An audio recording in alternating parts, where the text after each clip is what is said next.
Olá, você que me segue no Rodrigo Silva, Arqueologia. Estamos de volta para mais um bate-papo, sempre falando de coisas relacionadas à Bíblia, à teologia, à filosofia.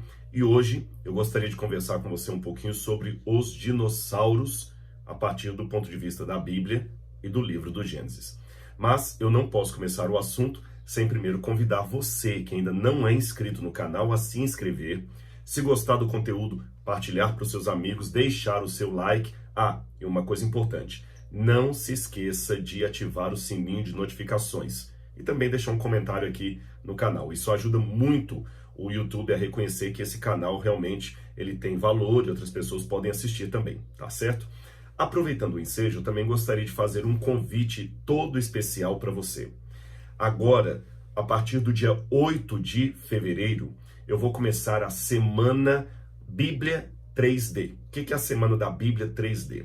Há muitas pessoas que têm dificuldade de entender a Bíblia Sagrada porque ela foi escrita num contexto bem diferente do nosso. Por isso que as perguntas sempre estão saltando aí na internet e eu venho todas as vezes aqui colocar um vídeo, colocando algum ponto, explicando o outro.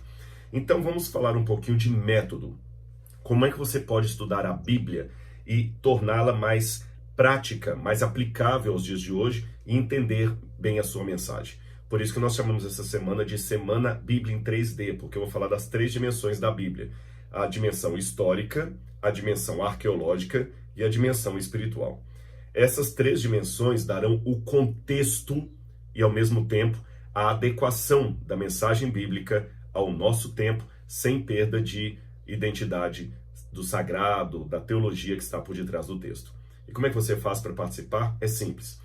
Eu vou deixar aqui na descrição um link onde você pode entrar, fazer a sua inscrição. A semana é completamente grátis. É um presente que eu estou procurando dar para você.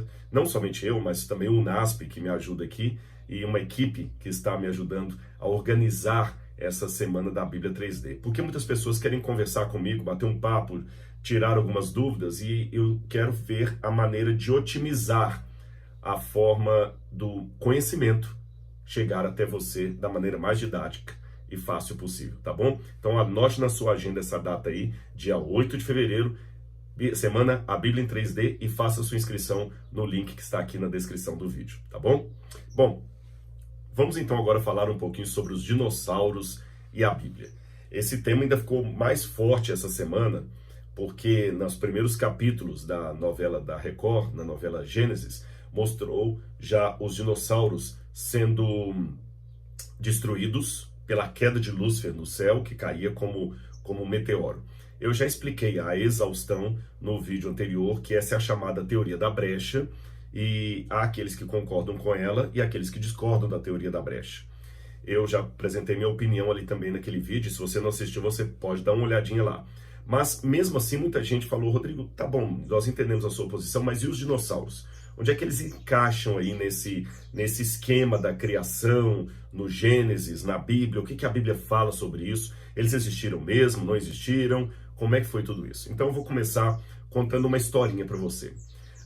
A partir do final do século XVIII, meados do século XVIII, para ser mais preciso, um grupo de cientistas começaram a investigar alguns ossos que já eram encontrados por séculos, mas as pessoas não davam muito valor a eles.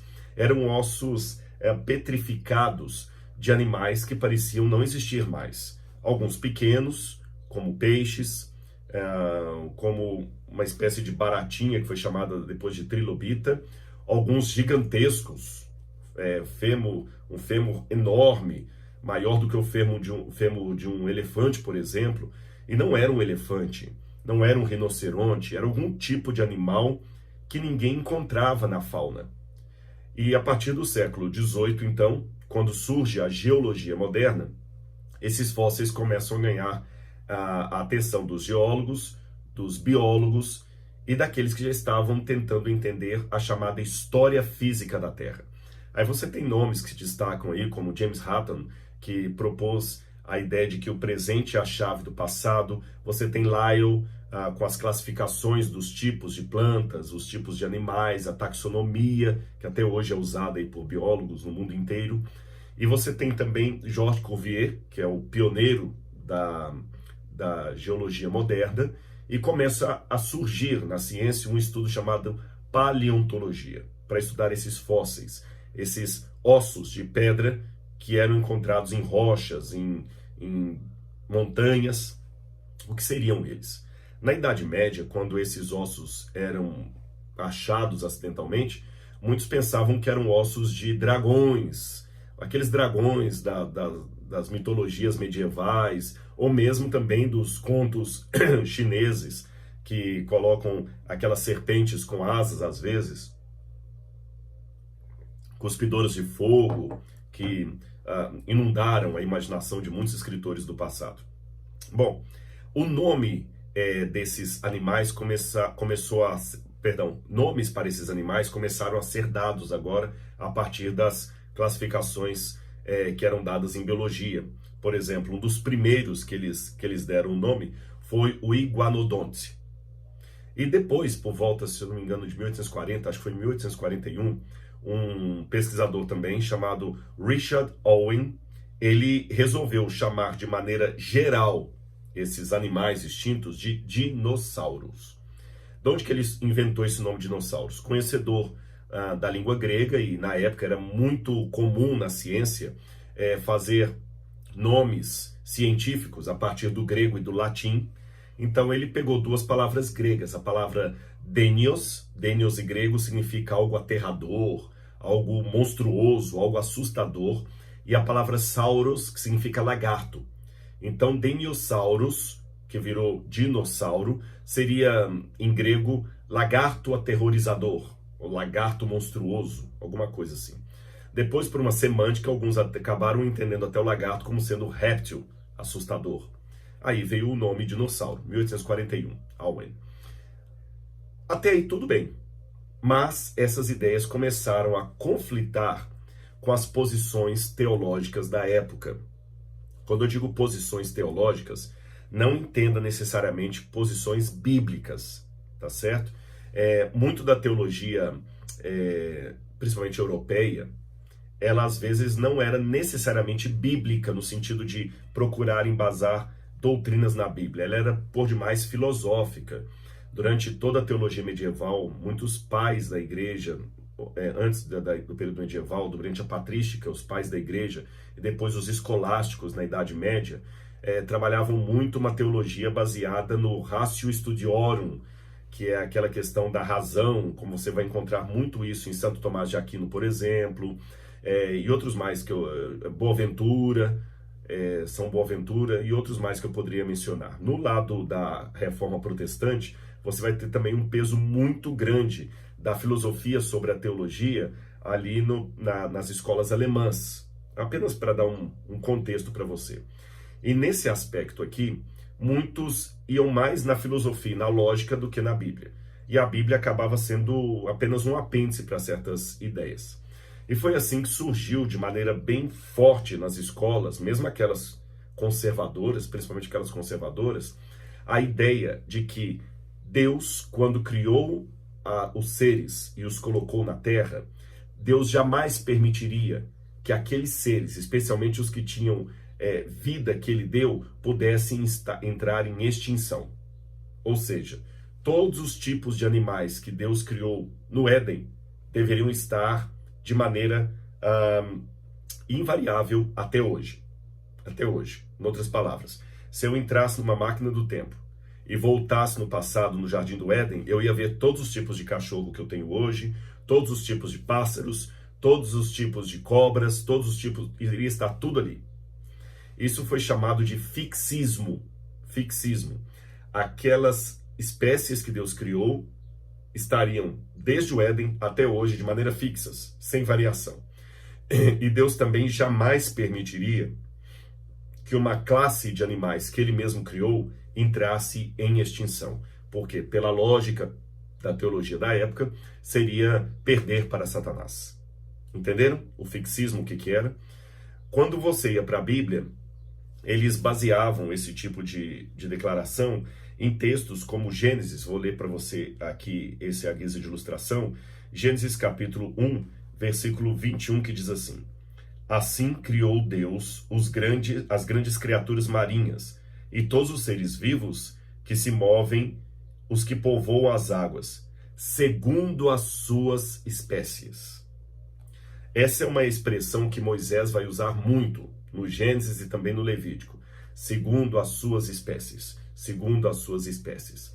Essa palavra espécie, em hebraico, é a palavra min. Ela aparece 41 vezes no Antigo Testamento. Das 41 vezes que min aparece no hebraico do Antigo Testamento, 40 vezes são nos escritos de Moisés, no Pentateuco, e uma vez no livro de Ezequiel. Agora a pergunta é o que significa espécie.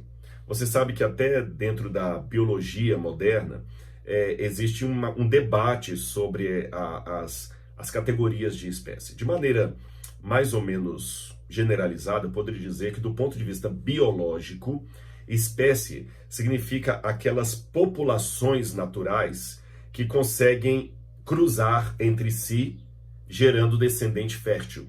Isso seria uma espécie. Se elas são reprodutivamente isoladas e ativas, ou seja, elas conseguem ligar, é porque são da mesma espécie. Agora, é lógico que isso fica bonitinho, dito assim de maneira geral, mas quando você sai do verbete para ir para um mundo prático, aí tem um debate tremendo entre biólogos e especialistas em ciência, porque, que tipo de animal eu posso classificar dessa espécie? Né? Será que o leão e a chitara são da mesma espécie? Não são? Será que a hiena e o coiote e o cachorro são da mesma espécie? Não são? Aí tem um debate tremendo na biologia que eu não vou entrar nele. Primeiro, porque não é o tema do vídeo. E segundo, porque me falta expertise. Aliás, uma coisa que eu deveria ter dito lá atrás e acabei esquecendo, vou falar agora. Eu não sou paleontólogo, nem biólogo. Então é bom deixar isso bem claro, que o que eu estou apresentando aqui para vocês, eu estou apresentando mais com dados em pesquisas de especialistas, mas não estou falando como um expert na área, tá bom? Não confunda arqueologia com paleontologia. A arqueologia que eu trabalho, ela trata mais de civilizações, escritas antigas, usos e costumes do passado, e a paleontologia que lida com fósseis, tá certo? Com dinossauros, com a vida antes da chamada pré-história, né, para alguns, ou para outros, a vida na época em que esses seres, os dinossauros, habitavam na Terra, etc. Traduzindo em miúdos, a minha especialidade é Indiana Jones, e a paleontologia lida com Jurassic Park. Então, se você pegar os dois filmes, Jurassic Park e Indiana Jones, você entende a diferença entre o trabalho do Rodrigo e o trabalho dos paleontólogos. Mas como muita gente, por causa da novela, perguntou, Rodrigo, e os dinossauros, o que a gente pode dizer a partir da Bíblia? Então eu vou responder para vocês aqui, tá bom?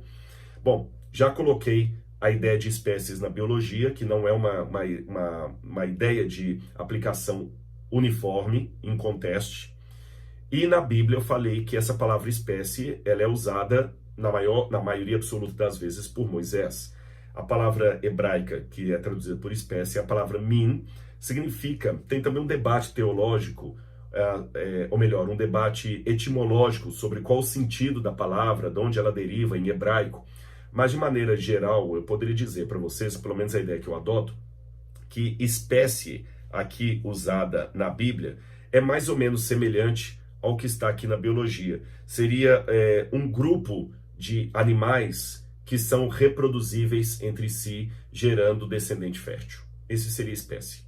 Tá certo? Aquele grupo, aquele tipo de animal ali, ponto. É esse que é a questão. Mas, voltando à história teológica, eles entendiam, no final do século XVIII e século XIX, o fixismo, que essas espécies que Deus criou aqui, segundo as suas espécies, significa que esses animais jamais mudariam ou poderiam ser extintos. Mas os ossos que apareciam indicavam o contrário, que houve grupos de animais que Deus criou e que desapareceram. Houve até alguns teólogos que acreditaram que esses animais que desapareceram não foram criados por Deus, mas por Satanás. Por isso que Deus os destruiu, porque não foi Deus que criou, foi Satanás. Então os ossos que nós vemos são criação de Satanás para acabar com a natureza. Houve quem pensasse isso aí no passado. Bom, o que eu posso dizer hoje com base no que a ciência afirma e a partir de uma leitura da Bíblia, especialmente do livro do Gênesis? A ideia do fixismo, ela demonstrou-se posteriormente uma ideia tola. sem base bíblica, tá certo? Não há nada na Bíblia que consubstancie essa ideia de fixismo. Nada, absolutamente nada, tá bom? E nós podemos trabalhar com a ideia de que houve grupos de animais que Deus criou e que foram extintos. Nada na Bíblia vai contra essa ideia. Em segundo lugar, nós podemos sim trabalhar com base na Bíblia de que algumas espécies que Deus criou se modificaram ao longo do tempo. O próprio livro do Gênesis mostra isso. A serpente, por exemplo, como resultado do pecado, passou a rastejar no pó da terra e comer o pó. Tudo indica que a serpente, antes da queda, seria um animal fisiologicamente distinto do que nós temos hoje. Porque Deus falou, a partir de hoje você vai rastejar no pó da terra. Por isso que muitos teólogos acreditam que a serpente do Éden deveria ser um animal lindo, talvez até com asas, com patas. E na novela também você viu que a serpente foi demonstrada como sendo quase um réptil, assim, né? Gracioso, alguma coisa dessa natureza. É lógico que há licença poética, porque ninguém estava lá para saber como ela era exatamente. Mas a própria Bíblia fala que a natureza mudou depois do pecado. Deus diz assim, a terra passou a produzir cardos e abrolhos por causa do pecado de Adão. A terra passou a produzir cardos e abrolhos, não produzia antes. A própria fisiologia humana vai mudar quando Deus ordena que Adão e Eva agora saiam do jardim, eles podem morrer agora, eles podem ter o suor do rosto, Eva passa a ter dores na hora do parto. Depois do dilúvio, Noé começa a comer animais. Então nós vemos aí que tem muita coisa que realmente a própria Bíblia acena que houve modificação. O que nós não acreditamos do ponto de vista bíblico do criacionismo é na ideia de que um animal de uma espécie se transformou num animal de outra espécie. Ou seja, nós não conseguimos aceitar que um réptil virou um mamífero e depois uma galinha, que um dinossauro é o ancestral de uma galinha. Isso é que nós não aceitamos do ponto de vista da criação. Que um réptil acabou mudando e virou galinha. Não. Mas nós acreditamos sim que um tipo de galináceos originais deram origem a diferentes tipos dentro da mesma espécie. Eu não acredito então que se eu voltasse numa máquina do tempo do Jardim do Éden, eu iria encontrar ali, falando de cachorro, que é o que eu mais gosto, eu ia encontrar um Golden Retriever, um Cocker Spaniel, eu ia encontrar um Pitbull. Não, eu ia encontrar algum tipo de animal que seria a matriz que por modificações ao longo dos séculos, das eras, deu origem às variações. E você sabe que os que são especialistas em estudar o código genético, o DNA, já afirmam que dentro do DNA existe ali a possibilidade das diferenças, das cores diferentes. Eu até vou colocar de uma maneira bem leiga, porque eu também sou leigo em área de biologia.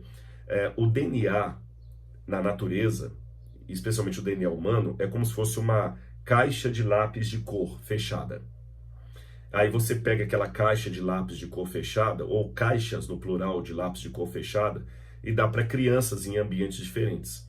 Aquelas crianças vão abrir a caixa de lápis de cor e vão pegar cores diferentes e fazer desenhos diferentes. Uma criança vai desenhar num pedaço de papel uma casa com uma árvore, ela vai colocar muito verde na casa, na árvore, muito azul no céu. Uma outra criança não vai desenhar nada com a cor azul, vai colocar coisas vermelhas.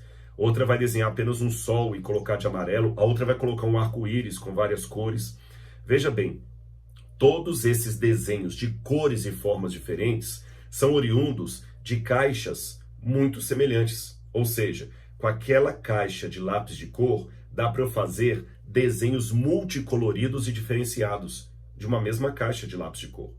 Então, Deus já colocou no DNA a mesma potência que eu coloquei aqui na minha parábola na caixa de lápis de cor. E as variações que foram surgindo, trazendo no futuro um ser humano caucasiano, outro ser humano negro, outro ser humano de tom mais amarelo, que são os indígenas, outro de tom mais avermelhado, como são os índios, um ser humano mais alto, outro ser humano mais baixo, um com o cabelo encaracolado, outro com o cabelo liso. Essas mudanças estão perfeitamente compatíveis com as possibilidades que nós vemos no DNA na caixa. A única diferença é que, dependendo do ambiente onde esse ser humano estava, ou esse descendente estava, alguns lápis de cor se tornaram mais evidentes do que outros, tá certo? Então, por isso que o urso polar é todo branquinho, mas aquele outro urso cinza já tem uma outra cor. O polar, certamente, para se adaptar à neve e assim conseguir camuflar do predador. Percebeu como é que Deus é sábio e colocou essa informação genética no DNA? É por isso que, mesmo saindo de Adão e Eva, nós temos hoje seres humanos de cores, tipos e tamanhos tão diferentes, mas ainda assim é uma raça humana, não são raças humanas. E também na natureza. Você tem manga-espada, manga coração de boi, você tem manga-sapatinho, tem um monte de manga que você pode comer aí diferente. Manga rosa, tem um monte de manga que você pode comer, tem um monte de banana, todas vindas de uma mesma forma, de uma mesma matriz biológica. Bom, e os dinossauros? Como é que eles aparecem nesse meio tempo aí? Bom, há 3 explicações. Uma delas é aquela da teoria da brecha, que eu já expliquei no vídeo passado, os que a defendem e acham que os dinossauros existiram antes de Adão. E ali eu apresentei os prós e os contras a respeito dessa teoria. A segunda hipótese seria a de que os dinossauros foram criados por Deus e foram preservados na arca e sobreviveram depois do dilúvio, alguns deles. Os que acreditam nessa segunda hipótese apresentam como argumentos os seguintes elementos. Vou simplificá-los aqui para vocês. Que os dinossauros poderiam muito bem caber na arca de Noé, porque eles foram para ali em forma de ovo. Alguns foram na forma de ovo, outros foram na forma de filhotes. Alguns acreditam até que bastaria Noé levar ali uns 50 tipos diferentes de dinossauro para ter todos os tipos que temos hoje. E o testemunho de que esses dinossauros sobreviveram aos dilúvios seriam os relatos que nós temos posteriores acerca de dragões na China, na Europa, até um livro na Inglaterra só sobre as visões de dragão. Alguns pensam até que o monstro do lago Ness seria um tipo desses monstros pré-diluvianos e que eles seriam os dinossauros. Só que esse nome dinossauro, como eu falei, foi dado por Owen a partir de 1841, mas os antigos chamavam de dragão. Eles até pensam que quando o livro de Jó fala do Leviatã, a serpente do mar, e o Behemoth, aquele animal da terra lá, que o Behemoth e o Leviatã seriam tipos de dinossauros registrados ali no livro de Jó, que Jó e o autor do livro de Jó conheceriam muito bem. Eu, particularmente, tenho dificuldade em acreditar nisso, porque os relatos desses supostos encontros de seres humanos com dragões ou dinossauros parecem fantásticos demais. Não sei, falta um mínimo de evidência. Eu ainda não estou convencido deles, não. Analisando literariamente o livro de Jó, também me parece muito difícil acreditar que o Behemoth e o Leviatã, aqueles 2 animais, símbolo máximo do mal, seriam animais autênticos e encontradiços na fauna dos tempos bíblicos. Eu acredito mais que seriam animais simbólicos ou mitológicos para representar as forças do mal. Assim como aqueles animais que aparecem em Daniel capítulo 7, que ele descreve um leopardo com 4 cabeças e 4 asas, um leão com asas, ou a besta do Apocalipse, que aparece ali no último livro da Bíblia Sagrada que nós temos ali. Então eu tenho cá minhas desconfianças. Eu acredito que os dinossauros existiram, mas eles de alguma maneira não foram preservados na arca. Tudo leva a crer que esses dinossauros foram destruídos em massa e realmente extintos, tanto do ponto de vista evolucionista quanto do ponto de vista bíblico. Você sabe que do ponto de vista evolucionista, acredita-se que os dinossauros foram destruídos por um meteoro que bateu na Terra. Há um estudo muito grande sobre os astroblemas. O que são astroblemas? São meteoros que bateram na Terra. E, por exemplo, quando você olha a Lua, você já notou que a Lua tem um monte de crateras? O que são aquelas crateras? São impactos de meteoros, de pedras que bateram na Lua. Só que como a Lua não tem uma atmosfera como a da Terra, aqueles impactos batem ali, mas como não tem vento, a cratera fica. No caso da Terra, nós tivemos os mesmos impactos, só que muitas dessas crateras estão debaixo d'água, porque os oceanos cobrem a maior parte da Terra, muitas delas estão debaixo d'água, outras a erosão e a ação do vento acabaram cobrindo, mas é possível identificar várias crateras. Tem uma cidade inteira na Alemanha que ela está construída dentro de uma cratera de um asteroide que bateu na Terra. Então acreditam que, em algum tempo no passado, um asteroide bateu na Terra e destruiu os dinossauros.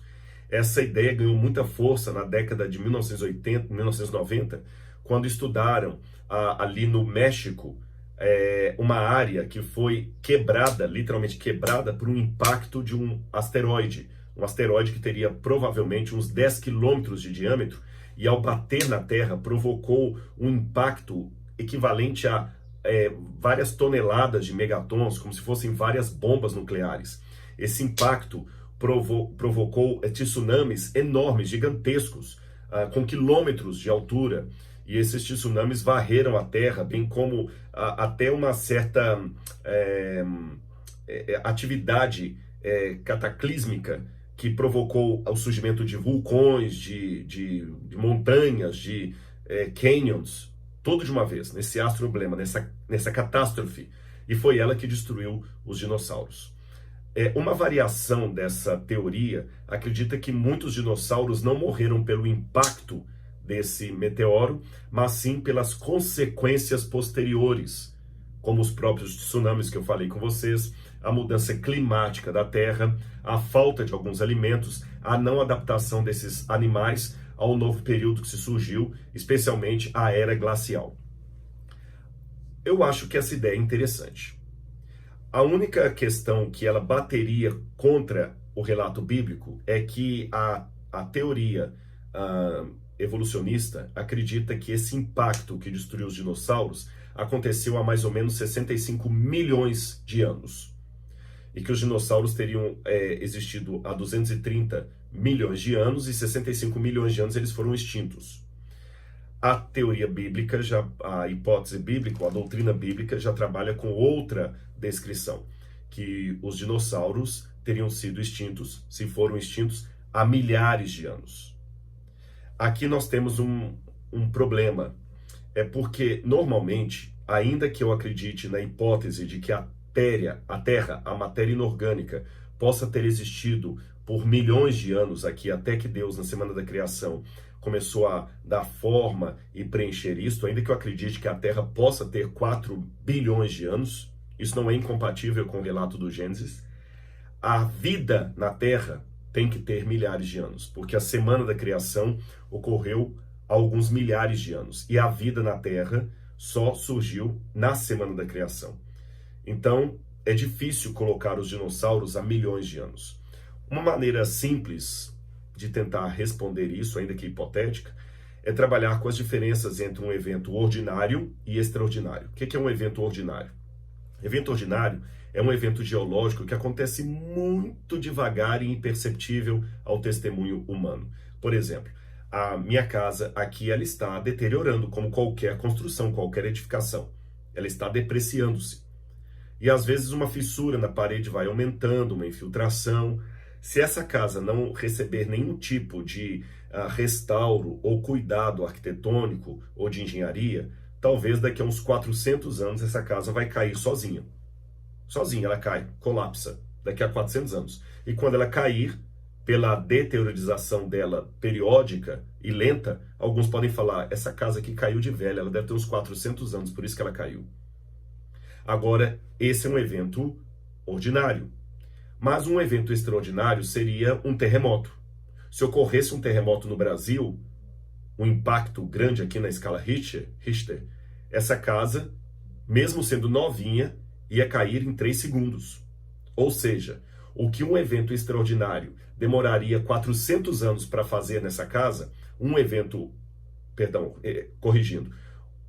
que um evento ordinário demoraria 400 anos para fazer nesta casa, ou seja, fazê-la cair sozinha, um evento extraordinário, um terremoto, daria o mesmo resultado em poucos segundos. Então, considerando que o dilúvio foi um evento extraordinário, ele pode ter causado geologicamente na Terra uma situação que num evento ordinário demoraria milhões de anos. Só isso. Então, um cânion, que num evento ordinário de erosão demoraria milhões de anos para se formar, com o dilúvio, ele pode ter se formado em dias, especialmente se eu fizer uma junção dos astroblemas, da queda de meteoros, com o dilúvio, entendendo que o dilúvio não foi apenas uma inundação sobre a Terra, foi a ira de Deus caindo na Terra. Então, por que não supor que muitos desses meteoros caíram na Terra, provocando tsunamis, impactos tremendos, causando uma destruição na Terra muito maior do que leitores da Bíblia podem imaginar apenas a partir da descrição de uma inundação de aves de água subindo. Lembra que a Bíblia fala que romperam as comportas d'água do céu e as que estavam no subsolo. Então a terra foi transtornada. E é provável então que os dinossauros foram exterminados nisso aí. Tanto é que muitos fósseis de dinossauros são encontrados realmente como sendo fruto de algum animal que foi soterrado instantaneamente. Agora alguém pode falar, tá bom, Rodrigo, mas se foi assim, por que então que Deus não os preservaria da arca como preservou outros animais? Essa é uma questão difícil realmente de bater um martelo, porque nós não temos um claro assim do Senhor, nós temos o silêncio da Bíblia. Eu vou levantar uma hipótese aqui, tá bem? Não é uma certeza absoluta para longe de qualquer questionamento. Alguns acreditam que os dinossauros podem não ter sido preservados no dilúvio por uma questão de praticidade, porque como eram paquidermes e consumiam grandes toneladas de alimento, se eles sobrevivessem ao dilúvio, quando Noé saiu da arca, esses animais poderiam, principalmente se tornando carnívoros, acabar devorando Noé e sua família, porque não teria comida para eles. É o que alguns pensam. Então eles acabaram sendo tirados por Deus e não preservados na arca. E quando Deus fala que ele levou todos os animais ali, é apenas uma hipérbole. Alguns animais Deus resolveu não preservar. Essa é uma hipótese, porque esses animais seriam nocivos ao ser humano depois no pós-dilúvio.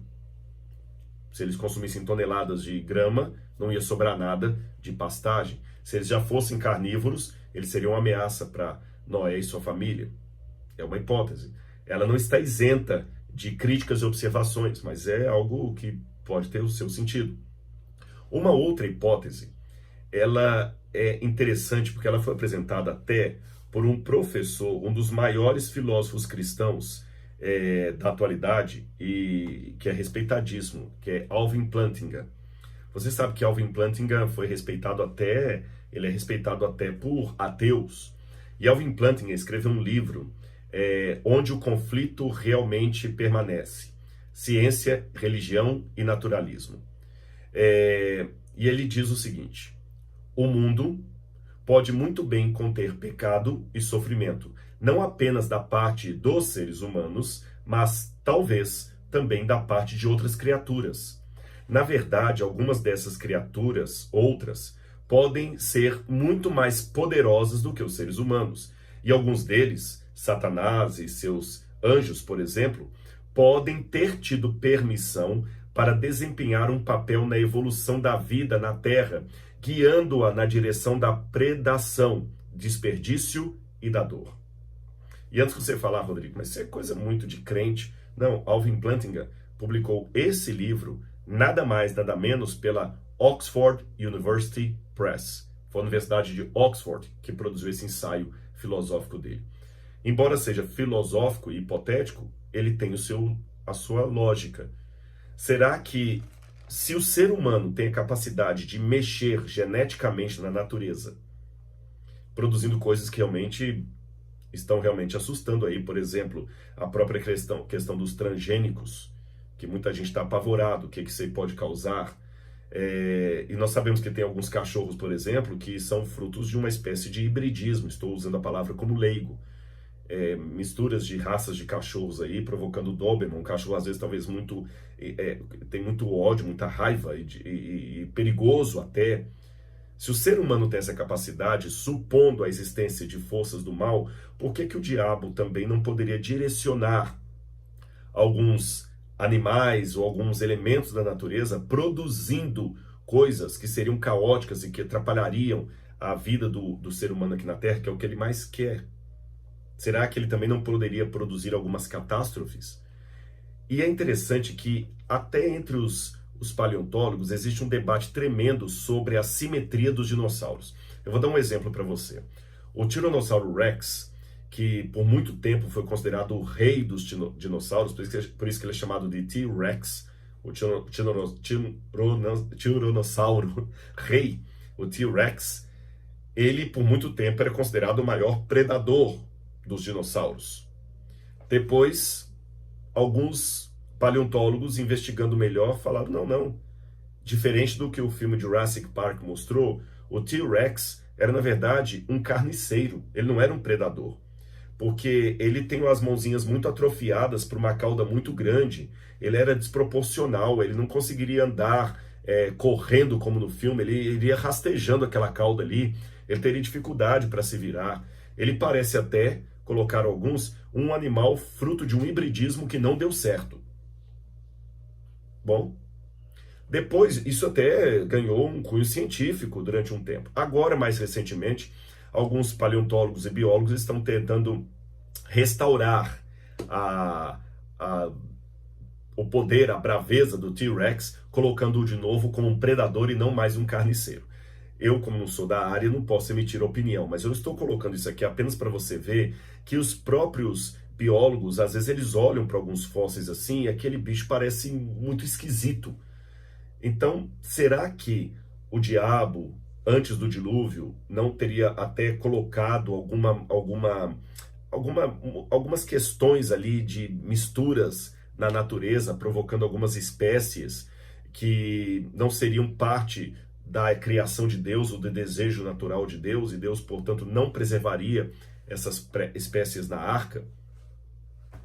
Nada do que eu falei aqui pode ser provado com um assim diz o Senhor. São hipóteses que nós estamos construindo. Se eu for literalmente no texto bíblico, o que eu posso dizer para você é o seguinte: a Bíblia não fala nada de dinossauro. A questão da serpente do mar, do Leviatã, é interpretação. A Bíblia também não fala nada que eles não foram preservados na arca, nem que foram preservados na arca. A Bíblia trabalha com um silêncio. Então, trabalhando com o silêncio bíblico, eu olho para a natureza e o que eu percebo? Que houve uma extinção em massa, que os paleontólogos evolucionistas falam que foi há 65 milhões de anos, e eu posso trabalhar com a hipótese que essa extinção em massa foi o próprio dilúvio descrito na Bíblia. A partir disso, então, esses dinossauros provavelmente foram mortos, extintos no dilúvio. Uma certeza absoluta só no céu. Mas essas hipóteses aqui, pelo menos, deixam você pensando em algumas possibilidades do que pode ter acontecido a esses paquidermes do passado. Tá certo? Espero ter ajudado você na compreensão desse assunto e nós voltaremos depois com outro vídeo.